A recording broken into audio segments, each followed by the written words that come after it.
Eggless pancake recipe பார்க்கலாம். So, அதுக்கு first ஒரு பவுல் எடுத்துக்கோங்க. அதில எந்த ஒரு வாட்டர் கன்டென்ட்டும் இல்லாத மாதிரி பார்த்துக்கோங்க.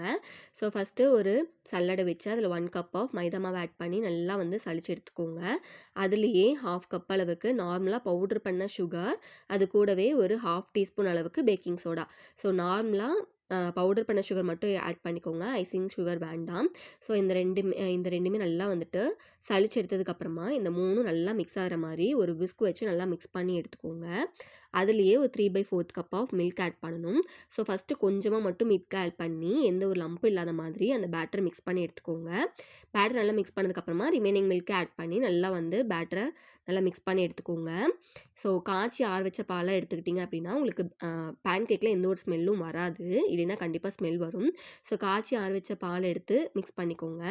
ஸோ, ஒரு தவால இந்த பேட்டர வந்து கொஞ்சமா எடுத்து ஆட் பண்ணீங்க அப்படின்னா, இந்த மாதிரி ஸ்ப்ரெட் ஆகணும். அதுதான் வந்து கரெக்ட்டான கன்சிஸ்டன்சி. அதான் ஃபர்ஸ்ட்டு ஸ்டெப்பு. செகண்ட் ஸ்டெப் நீங்க எப்படி நோட்டீஸ் பண்ணணும் அப்படின்னா, இந்த மாதிரி பபிள்ஸ் ஃபார்ம் ஆகணும். அதுதான் வந்து கரெக்ட்டான செகண்ட் ஸ்டெப்பு. ஸோ, உங்களோட பேட்டர் வந்து கரெக்ட்டா இருக்கு அப்படின்னா, இந்த 2மே கரெக்ட்டா நடக்கும். இல்ல அப்படின்னா, கொஞ்சம் பிரிஞ்சு பிரிஞ்சு போயிடும். ஸோ, கரெக்ட்டா வந்து பார்த்துக்கோங்க.